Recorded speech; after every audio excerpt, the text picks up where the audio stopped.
I'm here with Bridget Asay from the Attorney General's office, which is, I think, how most people know you. But many people may not know that you're also the chair of the Board of Bar Examiners. That's right, and I've been serving on the board in some capacity or another for probably about 10 years. Good. That was going to be my next question. How long have you been on the board? So we're here to talk a little bit today about something that's called a uniform bar exam. You hosted a group a couple weeks ago at the law school that involved some judges, lawyers, members of your board, and some faculty and students from the law school, as I recall.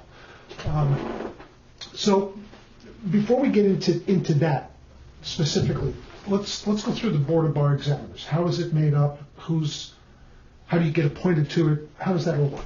So the board serves at the pleasure of the court. All of our members are appointed by the court. We have 7 attorney members, 2 lay members. Those are all the voting members of the board. And then we have 7 associate members who are also attorneys who have the primary job of assisting with the bar exam. So altogether we have 16 people, and it's staffed out of the judiciary. And our primary job is to oversee the admission to the bar of the state through the bar exam and through reviewing admissions for reciprocal admission from attorneys licensed in other states. So you actually preside at and physically be present and give the bar exam? There's paid staff, of course, at the judiciary. Was Martha Hicks Robinson, as many people would have known for many years. Right. And she has left, and it's now being staffed on an interim basis. So there's an administrator who physically is responsible for the bar exam, but actually the board, up until now, has crafted the essay questions for the exam, and we grade the essay questions for the exam, and we proctor and attend the exam to oversee its administration. So the 2 lay members of the committee, do they have some background in education or something? The current lay member that is Andrew Stein, who is at the auditor's office, and we actually have a lay member vacancy that the court is about to fill probably in the next month. We've had a range of different interests and experience. We've had in the past people with education experience, testing experience, and at other times the focus has really been on representing the consumer. I think that's the point of having lay members, is to represent the consumer and the public. So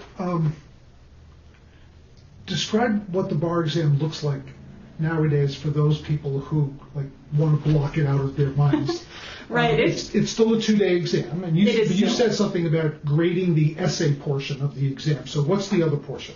So one day is a 200-question multiple choice test, and most states have been administering that for a long time, so most people are probably familiar with that. It's called the multi-state bar exam, and that tests on general legal principles in areas like contracts and torts and criminal law and procedure.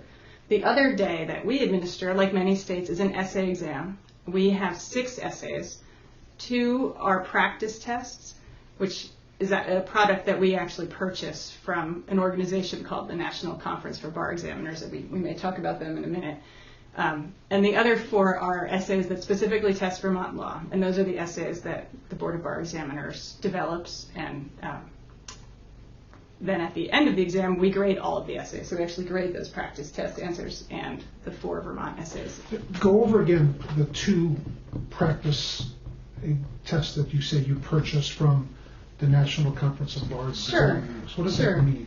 Well, it's a different way of testing someone's legal analysis skills. And I think these tests, adding this component to bar exams, came out of a concern about whether we were adequately testing the things that we expect newly licensed lawyers to do. The multiple choice exam is really, about applying principles that you have memorized or assimilated through law school to factual situations.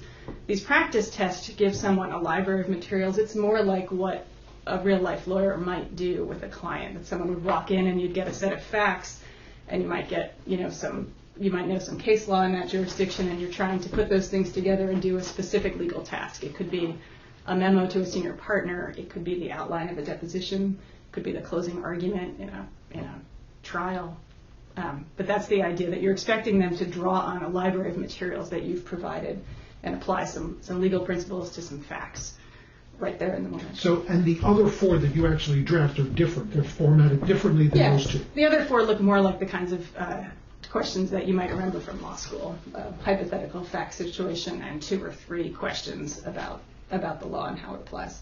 So I assume that the multi-state bar exam is drafted and administered or graded by the National Conference of Bar Examiners, the That's right. NCBE, the group that you brought to Vermont a couple weeks ago. That's right. The National Conference of Bar Examiners, based in Wisconsin, they work with all 50 states now in some capacity or another on the bar admissions process and the testing process. And they have testing experts, and they develop this product, which is a 200-question multiple-choice test that they're responsible for its content, and they're responsible for ensuring that it remains a reliable and valid test that's appropriate for a high-stakes licensing exam. And they've now developed and are starting to implement something called a uniform bar exam. That's right. And I assume we're just talking about the essay, day 2 of this test. Well, there's really, the uniform bar exam is, in some ways, it's 2 things. In part, it's what test is the person sitting down to take. And for that, you're right. The only thing that's different, would be different in Vermont if we adopted the uniform bar exam, is that those 4 Vermont essays that I described would be replaced by 6 essays that are prepared by the National Conference of Bar Examiners that they've developed and pre-tested, and that would be testing general principles of law and not Vermont-specific law. Otherwise, the test itself would look exactly the same. So we're really already using in Vermont 2 of the 3 portions of the Uniform Bar Exam. That's part of what the Uniform Bar Exam is. But the other big part of it is that the Uniform Bar Exam allows an applicant to get a portable score. And that means if you take it in Vermont and whatever score you achieve, you can take that score to any other state that's in the Uniform Bar Exam. And right now there's 14. So for example, if you take the exam in New Hampshire and you achieve a score that Washington State considers passing, you can go right to Washington and take that score. And you ended up by saying what my next question was going to be. Each state will still determine the score that's deemed passing. Absolutely right. The cutoff score is decided by each state. And as I understand it, some of the states that have joined the UBE have been changing their passing scores as they see how it plays out. The same is true for the multi-state right now, that each state has a different pass number? That's right. So instead of the 4 Vermont drafted questions, you said they would be replaced by 6 questions that would be national. That's right. What about those 2 practice questions? Would they go away? Nope, those are still part of the Uniform Bar Exam. Okay. So you've obviously just said what the advantage of it is to somebody sitting for the exam, that the score becomes portable. It really doesn't matter anymore where you take the exam, what state you actually physically sit for the exam. It won't matter for the states that participate, and for a certain period of time. The scores, they won't be portable forever, but they'll be portable for several years. And so, right, as you're taking it right out of law school, it won't matter whether you took it in Arizona or Washington or Colorado. It will be functionally equivalent, and you can use it in any of those states. So, a good point you made. It won't be portable forever. So, portable for a couple of years. Let's sort of set this aside for a second and talk about some of the changes that, a lot of our members who have been practicing for some time may not remember or may not think about 3-month clerkship, 6-month clerkship. How do people? What's the obligation of a new lawyer coming into Vermont now? It depends. Taking the Vermont bar exam, first time, brand new, out of law school, no other admissions. Sure. You have several other obligations besides the bar exam. The one that most people are familiar with is you have to do a 3-month clerkship in the office of a Vermont licensed lawyer who's practicing in Vermont. That used to be 6 months. And it used to be 6 months. So now it's 3 months, and it applies only to newly licensed lawyers, people taking the bar exam for the first time, or seeking admission to Vermont as a newly licensed lawyer. Then the other requirements are you have to pass the ethics exam, which is a requirement people probably remember from law school. That's called the MPRE. And taking that is a little bit more like taking, the SAT. It's administered more frequently, and you go to a testing site and you can take it. But that's administered while you're still in school. If you want. If you want. Or you can take it later. You also have to pass the character and fitness review, and that's a separate committee in Vermont, also appointed by the Supreme Court. And they look at whether you have fitness and character sufficient to be admitted to the bar in Vermont. And what about somebody who's, well, two questions. Somebody, I know New Hampshire and Maine is different, so we can talk about New Hampshire and Maine, but somebody who wants to transfer here from New Jersey after they've been practicing in New Jersey for 10 years, let's say. The rule for most other states is if you've been practicing, actively engaged in the practice of law for 5 out of the past 10 years, you can come to Vermont. You can, that will be accepted in place of the bar exam, that past practice. You'll still have to have character and fitness review, and you'll have to do a mandatory CLE program. It's 15 hours, some live, some tape about Vermont practice and procedure. Okay, so that would still apply to people whose score is no longer portable because the 2 or 3 or 4 or 5 years have expired. That's right. And then you mentioned New Hampshire and Maine.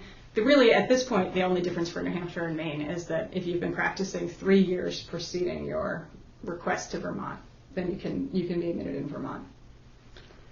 Is that also followed by 15 hours of Yes. Courses? So let's go back now to the uniform bar exam. You started to talk about some of the advantages. What's the position of, for example, Vermont Law School or staff or students? Have you heard from them? We have heard from Vermont Law School, who was kind enough to host this forum that we had a couple of weeks ago, and I think we've heard pretty clearly from the law school there that their students and their faculty support the uniform bar exam. And you can understand why. It's a real advantage to a newly graduating law student in this job market to be able to take the bar exam without knowing for certain where they're going to practice. That model of getting your job offer in the beginning of your 3rd year is disappearing for a lot of law students, and they may be applying to take the bar exam without any idea whether they may end up in New Hampshire or Vermont or California. So the uniform bar exam isn't 100% portable, but it's certainly a good option for someone who's trying to maximize their opportunities. And what does your board think about this? I mean, have you had discussions about this?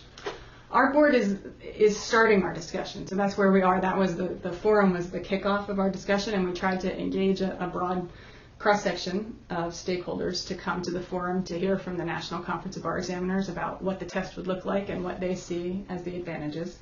And now we're starting our process. We've got a subcommittee appointed and some tasks to come up with, and our next in-person meeting is in January. We meet by phone every month, but we've decided to have this preliminary process and then put it squarely on the agenda for January. All right, so there's got to be some downside to this.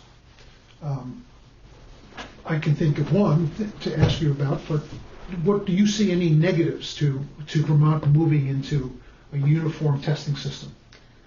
I think there's a couple of concerns that the board should look closely at.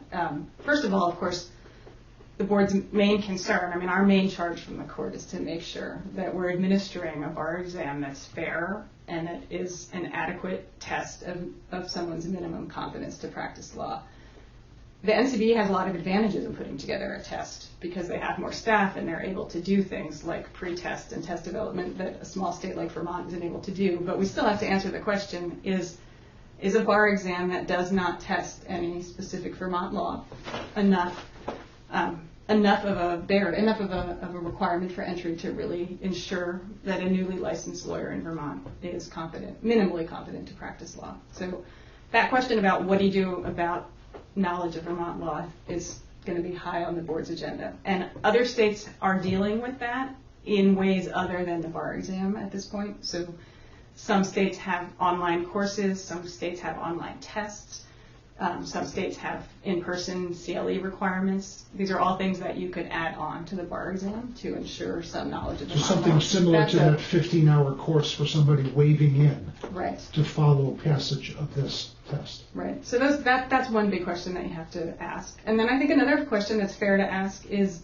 do the states want to kind of cede control of the bar exam to a national organization? Is that something that the courts are concerned about? But licensing is the province of the state supreme courts, and it always has been. And this is certainly ceding quite a bit of the control over the test content to a national organization. And some people may have concerns about that. What about Vermont's got to be the only state that allows people to do law office study and sit for the bar exam. I don't know if it is or not, but I think there's one other state. Really? I do. Because I've never heard of it anywhere else. Yeah. Does that cause any concern for people who don't go through the traditional law school method of study? I think it's a fair question, but I actually suspect that the uniform bar exam may be more manageable for people who have not gone through the law school course of study, because it will narrow the topics studied, the topics tested. It will narrow the topics tested somewhat, and that may make a difference. And there will probably be a more readily accessible body of prep materials through the National Conference of Bar Examiners that can help people prepare for the essay and the practice test. So there may be ways in which it's actually helpful for people in the law office study program. Another thing that could happen, there's no guarantee of this. One problem for people in Vermont who have gone through the law office study program is that they often can't get reciprocal admission in other states because they did not graduate from an accredited law school. And many states still won't accept their admission, even though maybe they have many years into practice. So it's possible that the trend toward uniformity with the uniform bar exam could help that. Okay. What about the effect on the ability of people to sort of move around, making that license transferable to whatever, 14 or 15 other states? Is there any concern that, I guess this cuts both ways, is there any concern that we would have fewer people coming to Vermont or staying in Vermont as opposed to more people trying to transfer their licenses here?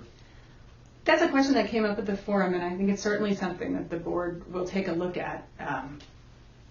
I'm not sure that there's really any way to answer that question with any kind of statistical data at this point. Some of the things that I look at are, where has the UBE been adopted? It's been adopted in a lot of states that superficially at least look like Vermont in terms of small population size, small bars, aging bars. So, there's South Dakota and North Dakota, these rural states in the Midwest and West. New Hampshire has joined. So it does not seem to have deterred other states that may be facing similar concerns that Vermont is facing. There were some anecdotal things raised at the conference that we may follow up on about concerns that other states had about joining the UBE, but apparently were alleviated. So that may be an area that we can explore more. So 14 states use the exam now. Have any of the remainder rejected it, decided against it, as opposed to having it pending as it is here? I don't know, Bob. I don't know that. I can say this was interesting news this morning that the New York Court of Appeals just put out for comment a proposal for New York to adopt the uniform bar exam starting next July. So that's not an endorsement by the court yet, but it was an endorsement by the New York Board of Bar Examiners to put that out. And that proposal would add to the uniform bar exam for New York a 1-hour 50-question multiple choice test on New York law that you could take with the bar exam or at other times during the year, and then they would accept a UBE score. 1-hour 50-question New York focused exam. Multiple choice exam, right. So it could be part of those 2 days, or it could be before or after. That's what their proposal says, part of those 2 days, but they'll also offer it at other times. So that would be a big change on the map of the uniform bar exam if New York adopts that proposal. They would really be the first mega state, I guess you'd say, to go that way. So if you know, and you may not know this off the top of your head, where are we now in terms of admissions in Vermont? I always think that we're about 100 a year or so. But I don't know who are brand new lawyers passing the bar for the first time, who's wading in through that program that you described earlier. Yeah, I should know those numbers off the top of my head, and I would put it probably at about 150, counting motion applicants. You had mentioned before about new lawyers coming into Vermont. Will we see a lot more new lawyers? No question in what's happened with the removal of the clerkship requirement for lawyers coming in from other states and the ability to do the CLE program instead, that about doubled our monthly application from other states. So there has certainly been a rise in reciprocal admission requests once the clerkship requirement was removed. The number of people taking the bar exam, though, has been dropping. And given national trends, we expect it to continue to drop. So we give the bar exam to about 60 to 75 people in the summer and maybe 35 to 40 people in February. So by national standards, we test very, very few people. It sounds like a lot of work for a group of, how many are you, 7? Or Right, well, we have 16 total right. and 14 who work on the bar exam because the lay members don't grade the bar exam. And it is, in other states they pay people to grade the bar exam, which, as you can imagine, if it's Texas, you can't get that many volunteers to grade your bar exam, and you just have too many numbers. So, but it's purely volunteer here, and we get together for dinner and then a day in a conference room at a hotel twice a year and grade those exams, and then we have half-day meetings where we work on putting the questions together. So it's a big commitment of time. We have a terrific board that really puts a lot of work into making that a good exam. It certainly sounds it, and it's, I asked you those questions because I didn't know who makes up the board other than I knew you were the chair. And it seems as though we don't recognize or, let our members know, who's doing all of this work. But that leads me to a question about how is this exam graded? Is it actually sent out to Wisconsin and they grade it, or they give you sample answers to compare against? How would you grade it? The uniform bar exam will be graded very much like our current bar exam. So the multiple choice test, totally taken care of by the national conference. We send those back to them and they grade them. We keep the essay answers, and our board will continue to grade the essay answers just as we have. So we would have 8 essays if that were the case. And the National Conference of Bar Examiners takes steps to bring uniformity to the grading practice. So they have grading workshops the weekend after the bar exam is administered, and you can go in person or you can attend on your computer, or you can attend, or you can watch it later if you're not able to participate live. And they actually collect answers from all different states. So they collect real answers for each question that across the country, and they pull those together, and the people that develop the questions look at those answers, and they look at the grading guide materials that they have, and they work through kind of the best practices to how to grade each question. And then the states are expected to go back and grade according to those standards. So 2 questions. In terms of the volunteers that work on your board, the front end process is going to be a lot easier because you don't have to sit down and make up those questions. On the back end, if they host a conference the weekend after the exam, does that mean that, assuming people get there or look at stuff online, that results might be available sooner? I doubt that we could do it any sooner than we already do. We're actually pretty fast. We're actually quite fast compared to other states. We already have our July exam results out. So, no, I don't think it will speed up the results process. Okay. Anything else you want to talk about on this subject today before we wrap things up? I really would hope that anyone who's interested in this topic would reach out to the board and give us some input, because we're really hoping to engage as we go through the next few months and hear from lawyers and members of the public and find out what other people think about this as a way to move forward in Vermont. Excellent. Thank you, Bridget. Thanks for taking the time to come over and talk to us. Thank you for having me.